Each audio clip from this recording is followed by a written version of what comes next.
Selamat pagi, perkenalkan nama saya Sergio Federico. Saya dari kelompok 1. Saya akan menjelaskan perbandingan antara sistem demokrasi di Indonesia dan sistem demokrasi di Cina. Sebelum kita memperbandingkan sistem demokrasi di Cina dan di Indonesia, kita harus tahu apa itu demokrasi. Demokrasi itu adalah sistem pemerintahan di mana seluruh rakyatnya turut serta memerintah dan memperantaraan wakilnya. Demokrasi juga diartikan sebagai gagasan atau pandangan hidup yang mengutamakan persamaan dan hak kewajiban serta perlakuan yang sama bagi semua warga negaranya. Konsep demokrasi lahir dari Yunani kuno yang dipraktikkan dalam hidup bernegara abad ke-4 sebelum Masehi sampai dengan abad ke-6 sebelum Masehi. Demokrasi memiliki beberapa prinsip seperti persamaan hak, kebebasan berpendapat, beberapa kebebasan berekspresi, kebebasan berserikat, dan kebebasan dalam beragama. Pelaksanaan demokrasi di Indonesia masih dihadapkan pada berbagai tantangan dan hambatan seperti politik uang, korupsi, dan ketidakadilan. Oleh karena itu, pendidikan demokrasi dan berpartisipasi masyarakat dalam demokrasi sangat penting untuk memperkuat demokrasi di Indonesia. Sistem demokrasi di Indonesia terdiri dari beberapa fase.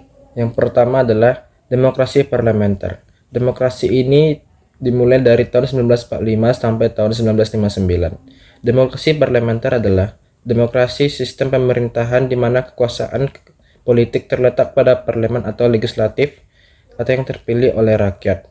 Dalam demokrasi parlementer, rakyat memilih para anggota parlemen melalui pemilihan umum, dan anggota parlemen disebut kemudian membentuk pemerintahan. Dalam sistem ini, kepala negara biasanya merupakan seorang monarki konstitusional atau presiden seremonial yang memiliki peran simbiolis.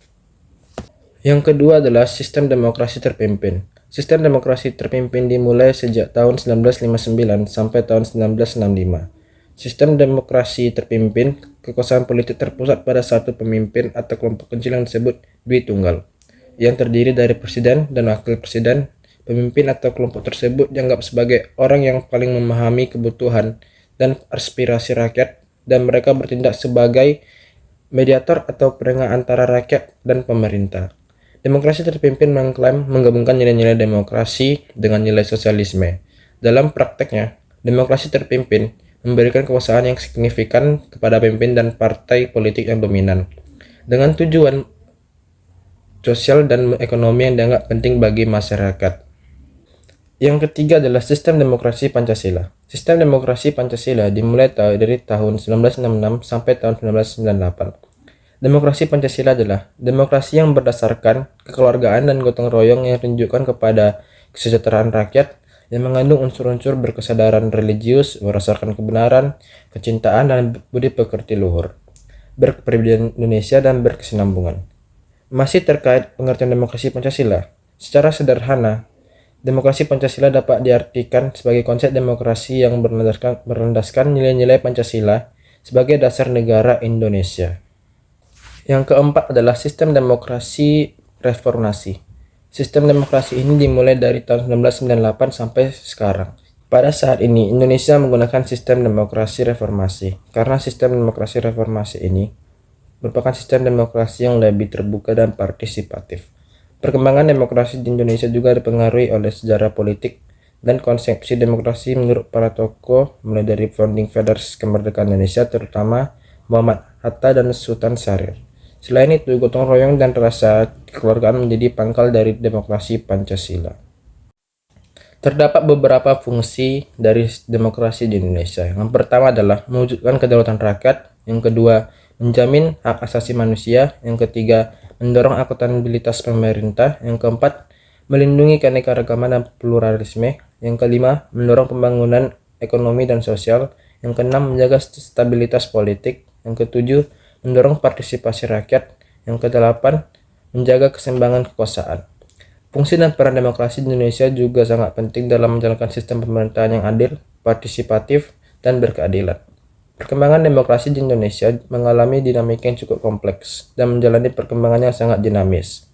Oleh karena itu, penting bagi masyarakat untuk terus berpartisipasi aktif dalam menjaga dan memperkuat demokrasi di Indonesia. Sistem demokrasi Cina. Sistem politik di Cina bukanlah sistem demokrasi seperti yang ditemukan dalam sebagian besar negara barat. Cina dikenal dengan sistem sosialis dengan karakteristik Cina atau sosialisme dengan karakteristik Tiongkok. Pemerintah Cina dipimpin oleh Partai Komunis Tiongkok atau PKT dan memiliki ciri-ciri otoriter. Warga Cina tidak memiliki kebebasan dalam pemilihan umum, dan pemimpin-pemimpin utama negara dipilih oleh PKT. Sistem politik Cina juga didasarkan pada prinsip-prinsip sosialis dan otoriter, yang mengutamakan stabilitas dan kontrol pemerintah atas masyarakat. Hak asasi manusia dan kebebasan berbicara terbatas, dan pihak berwenang seringkali memantau dan membatasi akses internet dan media sosial di Cina. Meskipun ada beberapa bentuk partisipasi warga dalam tingkat yang lebih rendah, seperti pemilihan lokal yang terbatas, sistem politik Cina sangat terpusat dan terkendali oleh PKT. Kebebasan berbicara, pers, dan ekspresi politik juga dibatasi secara signifikan. Dengan kata lain, Cina bukanlah negara demokrasi seperti yang ditemukan dalam sebagian besar negara barat, tetapi lebih kepada sistem otoriter dengan kendali yang kuat oleh PKT. Cina menerapkan apa yang disebut sebagai sistem demokrasi sosialis, namun perlu dicatat bahwa sistem politik Cina berbeda secara fundamental dari demokrasi multipartai umumnya. Ada beberapa poin utama tentang sistem politik di Cina. Yang pertama adalah Partai Komunis Tiongkok. PKT adalah partai tunggal yang berkuasa di Cina. Pemerintahan Cina dominasi oleh PKT, dan partai ini memiliki kendali atas semua aspek kebijakan dan keputusan penting. Yang kedua adalah Dewan Rakyat Nasional atau DRN. Meskipun terdapat badan legislatif yang disebut sebagai DRN atau Dewan Rakyat Nasional, dalam praktiknya PKT memegang kendali penuh. Anggota DRN dipilih dalam pemilihan yang diselenggarakan setiap 5 tahun sekali, tetapi hanya ada satu kandidat dari PKT atau aliansi partai-partai terkait. Yang ketiga adalah keterbatasan kebebasan berbicara. Pemerintah Cina ketat mengendalikan media dan internet serta menghambat kebebasan berbicara dan akses informasi yang tidak disetujui oleh pemerintah. Yang keempat adalah pengawasan yang ketat. Cina memiliki sistem pengawasan yang kuat dan pengawasan keamanan yang melibatkan pemantauan warga dan sensor elektronik.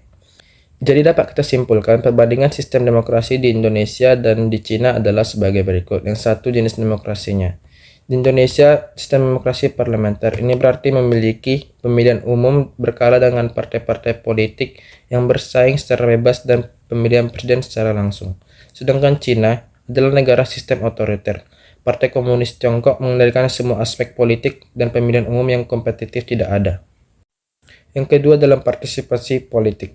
Masyarakat Indonesia memiliki hak untuk memilih dan terlibat dalam proses politik melalui pemilihan umum. Partisipasi politik, masyarakat sipil dan partai-partai politik yang beragam kuat. Sedangkan Cina memiliki partisipasi politik yang sangat terbatas.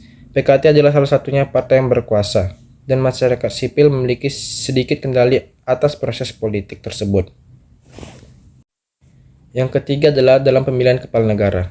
Di Indonesia memiliki pemilihan presiden secara langsung dan pemilihan umum untuk anggota parlemen.